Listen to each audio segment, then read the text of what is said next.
Okay, and for those of you who don't know what Viacom is, it's those little logos on the bottom there. So, Nickelodeon, MTV, BET, Logo, VH1, CMT, a whole bunch of other things as well. Now, I come from the international side, so most of the things I do are outside the US, and you will probably see that throughout this presentation. But all 3 North American countries are included in all of our data. The other thing I wanted to say up front is thanks, of course, for having me. This has, over time, grown into a 2-hour presentation, which I'm clearly not going to do today. But the order of slides clearly is going to surprise me every once in a while because I really struggle to cut it down to this 20-minute format. So Viacom International Media Networks, we do a lot of research, and this clicker isn't working. Where am I pointing now?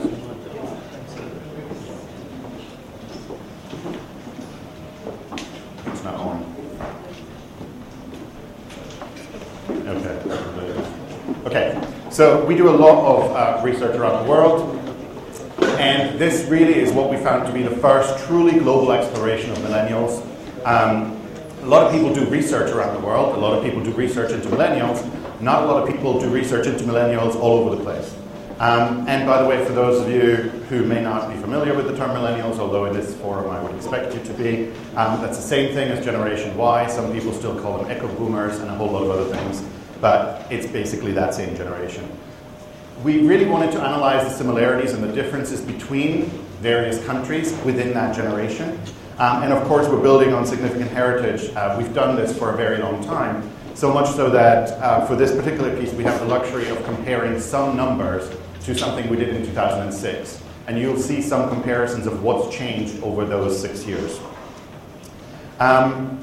We spoke to 15,000 millennials across 24 countries, which is one of the reasons we're calling it one of the widest pieces of work that's ever been there. We've also spoken to industry experts, and we're also working very closely with academia, in-home visits, and various other people in defining our generation and how we get there. Now, no, not quite yet. So, research drives everything we do at Viacom, and we're very proud about that. It drives our programming, it drives our marketing, it drives our partnership. It tells us when to be local, it tells us where to be global. It tells us what our customers expect from us and how we should respond to them. And there's a whole bunch of examples of how we're applying those various things. And if I have time, which I probably won't, I'll get to some of those at the end. Rather than doing a lot of methodology setup and stuff, I thought I'd play a quick video that kind of does that for me. With sound, hopefully. Do we have sound? Here.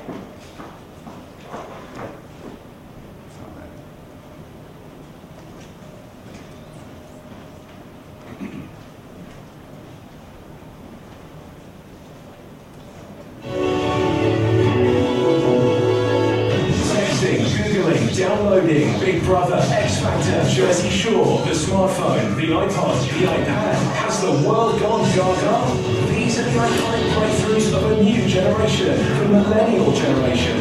The largest is the boomers. 2.5 billion millennials around the globe make up about a third of the world's population. Aged between 9 to 30 years old, they're a formidable bunch with one thing in common. Technology has empowered them to demand more than any previous generation.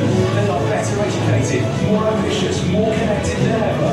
They want their say in real time via a medium of their choice, and sharing is their culture. They create, curate, and consume.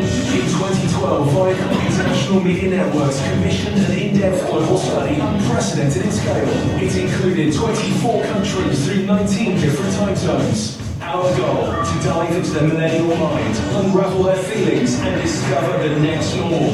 Okay, so we were ambitious, but so were our methods. To understand our Nickelodeon, MTV, and Comedy Central audience, we tapped into the consciousness of over 15,000 millennials from around the world. We looked at some of the big life issues familiar to millennials, topics like redefining world events, growing up on the web, family dynamics, what they expect from life. We got lost in the unbridled imagination of the 9-year-old, scan the brainwaves of self-discovery in teenagers, and discuss the informed opinion of those with more life experience. We sought to understand what makes them happy, who are the most important people in their lives, and how they connect to the wider world. By gauging the mindset of this very wide and complex demographic, we caught a glimpse of the future. Research is where we begin. It shapes our brands, inspires our content, and helps us to communicate with the next generation of consumers. This research study is a definitive guide to the evolution of the millennial. The next normal is Viacom's unprecedented look at millennials worldwide.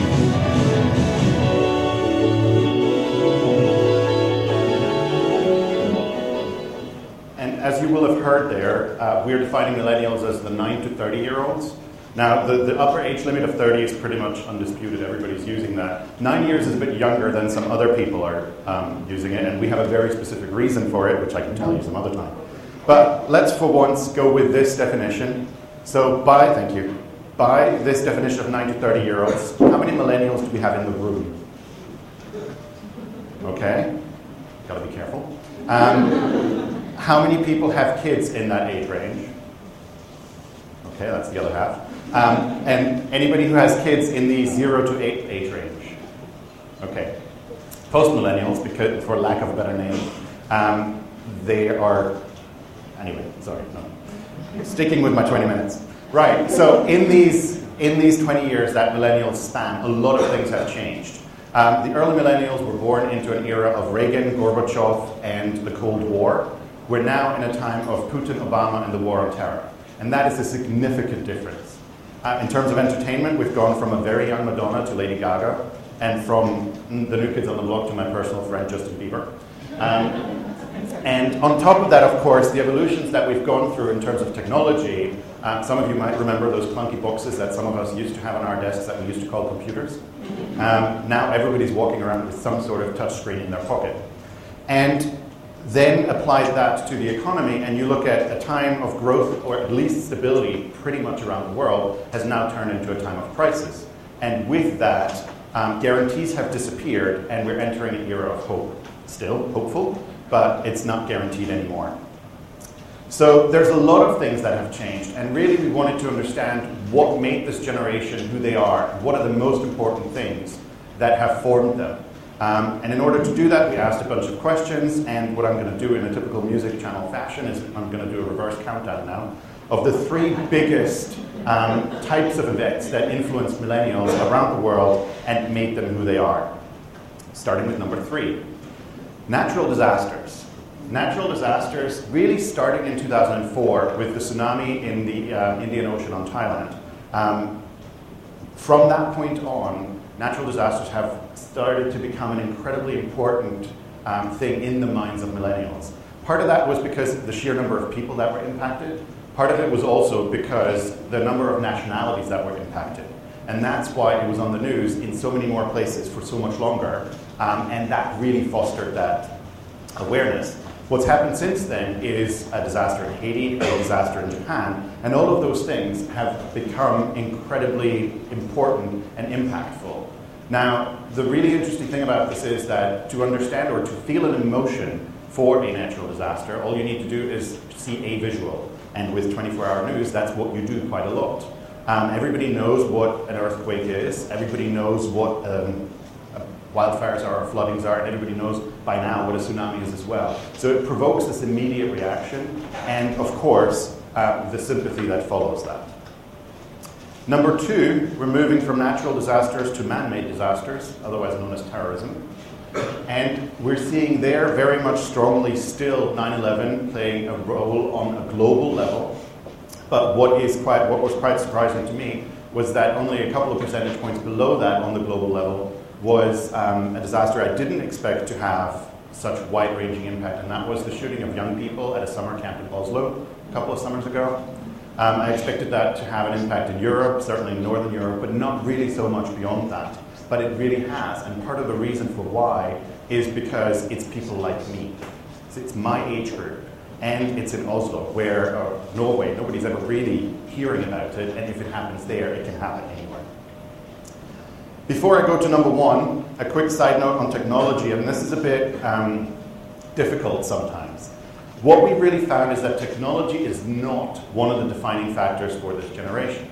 Yes, they are digital natives, and there's no arguing about that, but that's not what makes them who they are. It allows them to do the things they're doing anyway in a faster, quicker, and better way. So it's a subtle difference, but it's actually quite a substantial difference. If you're asking a millennial, they would probably say technology doesn't make me who I am, it lets me be who I was in the first place. It enables me, it doesn't define me. And we see that everywhere around the world, with the exception, interestingly enough, of Egypt, where obviously the Arab Spring would have never happened without technology, and you can see that reflected as well in the responses. With that, on to number one, which is the economy.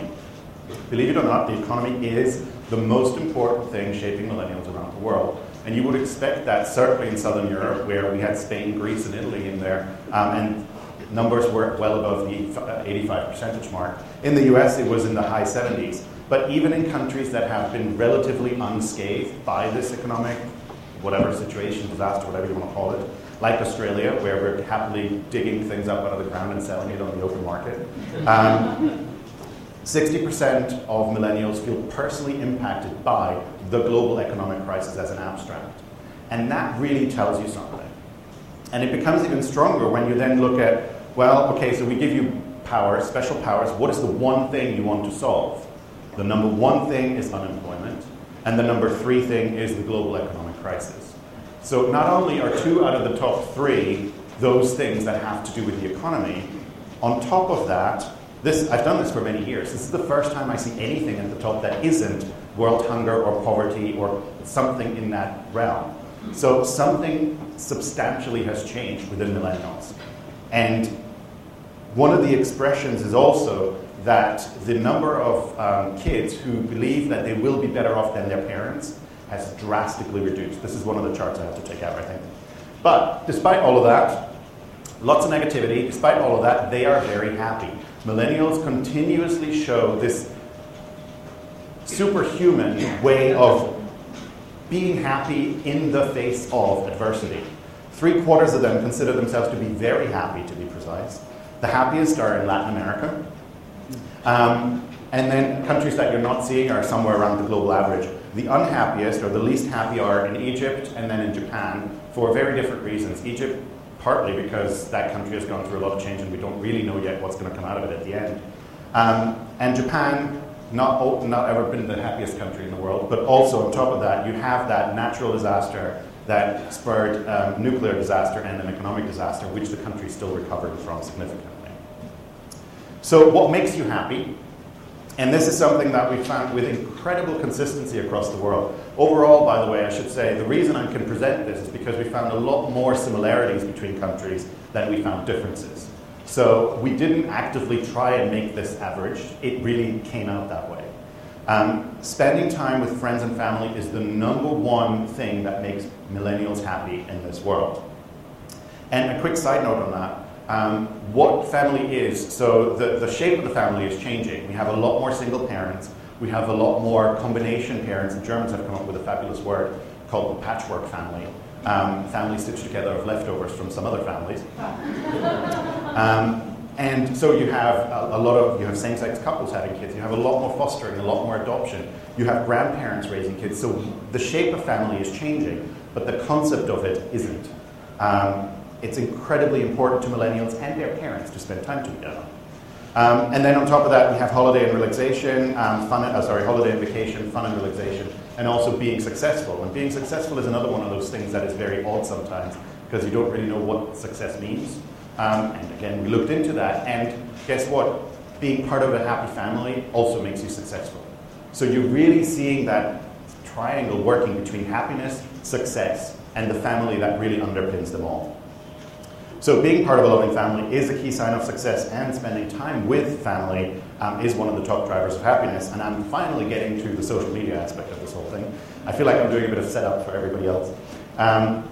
So we have seen over the last 6 years that the number of real-world friends has drastically reduced.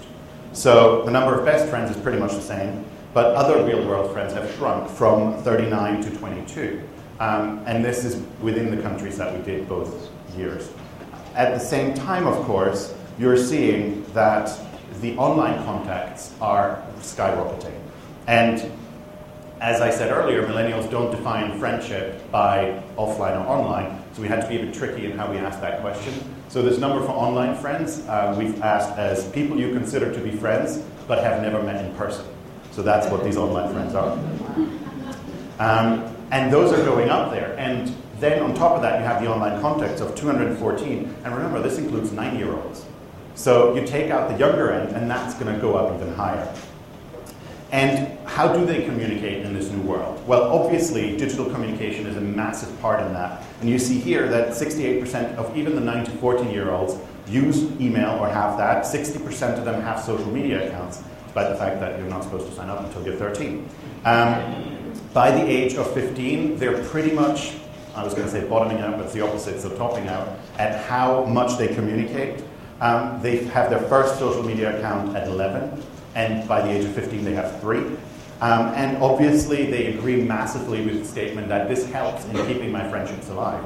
So gone are the days of where you had 1 or 2 pen pals somewhere in the world. You now have hundreds of them, and you have instant communication with them everywhere. On top of that, of course, they personally own a lot of devices, which enables that communication. Obviously, 100% have access to a television, but 57% of millennials have their own television. And you see their mobile and smartphone, which are increasingly becoming incredibly important in accessing social media. In Africa, Facebook is being more accessed through mobile than through the fixed web, if you will, South Africa anyway. And that's kind of what we're seeing here. So social media in general, 70% of millennials in general have a social media account. It varies by countries, but it doesn't vary that much. Facebook is by far the dominant force, but Twitter and Google Plus are catching up. And of course, there are still very strong local players like Mixi in Japan and Viacom in Russia and 20 in Spain and various other places. This is my tiny little fact about South Africa that I referred to earlier. And on top of that, because we're a TV company or a content company that plays in TV heavily, we wanted to know how they interact with that as well. So shifting gears slightly, and this is kind of bringing it back to the global generation, national pride is becoming stronger. We've seen an incredible jump in that. But at the same, and particularly so, by the way, in Japan, driven by a lot of this sticking together in adversity, by the UK, who have discovered that they have a royal family, and a bunch of other countries where I'm getting stuck again. So anyway, at the same time, of course, maintaining local traditions is becoming much more important. China is one of those countries where that is incredibly strong, and where we now even see Chinese millennials going out and rediscovering these values, the traditional Chinese or Asian values of modesty and respect for the elders, and all of that stuff is coming back there. But at the same time, we're seeing this duality again. So it's this pride and tolerance, the combination. I'm very much open to other people coming to live here. That has increased by the same token. So it's this combination that really makes millennials who they are today. They are a truly global generation, so this combination of global and local, looking at global trends, seeing how can I make that relevant to me in my life personally, and taking those trends and adapting them. We're really seeing localization or globalization on a much more impactful level here. And of course, having access to the internet changes the way they think about the world, because they can access the world. And it's this, I have the world in my bedroom anyway, so of course I'm open to listening to what other people have to say. With that, I'm moving to a summary. We are finding that certainly on the global level, and I know there's people out there who would disagree with that on the US specific level, certainly on the global level, we're finding that this is still very much more a generation we than it is me. They have the sense of the global community that that's very strong and they're very proud of. They have this tolerance of other people, nations, and ideas, the curiosity about the world and finding out things. They're flexible. They have the ability to adapt very quickly to change. There's this enormous amount of positivity, and by the way, for the post-millennials, this positivity is getting even stronger. And creativity, which is, of course, incredibly important to our business, as well as authenticity. And then sharing, connecting isn't just about Facebook, and that was really my last point that I wanted to make as part of this social media session. I believe that social media is so strong today because it enables a behavior that is intrinsic in millennials. They don't use Facebook to share. Well, they use Facebook to share, but they would have shared any other way as well. One of the reasons we believe that the family is so close is because I want to share my life. And social media provides me tools to do that with a wider circle of people in more immediate ways. And I'm going to end on another quick video, and I hope that we don't have any clients in here that are offended by this. It really illustrates the point that all of this is incredibly important, and as brands, you have to really think about why you're doing things and how you're doing things. It's not enough to be on social media, you have to have a purpose for being there. And you need to have to add something to my life as a user. Otherwise, what's the point of being there in the first place? And you can also exaggerate a little bit on that one. Ladies and gentlemen, welcome to the floor. Thank you for joining us. Folks, you know, I'm in the TV biz where it's all about the demographics, the demo we call it. So I work hard to appeal to the millennials. For example, by calling them millennials. Young people love being target marketed by their birth date and purchasing power. You know, Gangnam Style.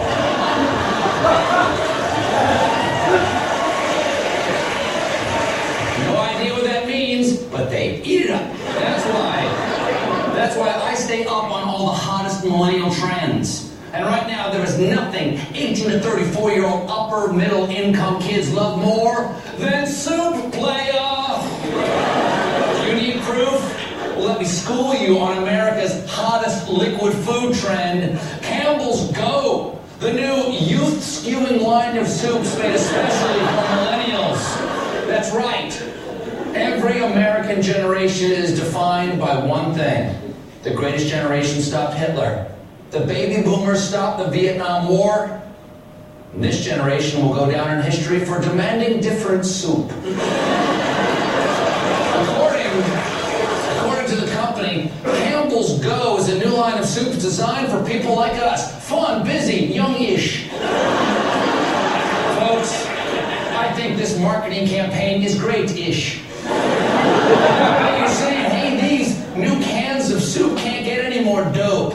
Hells to the knob, because they come in a bag now, biatch. Yeah. Look at that guy right there. He's going, what up, soup? Just jam a straw in it. Okay? It's like Capri soup. And because it's so hip, home slice, you're not going to see ads on the TV. No, that's for squares. You got to surf over to the Campbell's Go website with edgy, Tumblr-inspired graphics that capture all the rebellious spirit and relentless energy one associates with soup. Of course, you're probably thinking, what's soup without music? That's what I thought. Well, they got that covered too, because Campbell's has partnered with the music service Spotify so that consumers can create custom playlists built off the persona of the soup. Soup-inspired playlists. It's like a mixtape you make for your girlfriend, only your girlfriend is a bag of soup.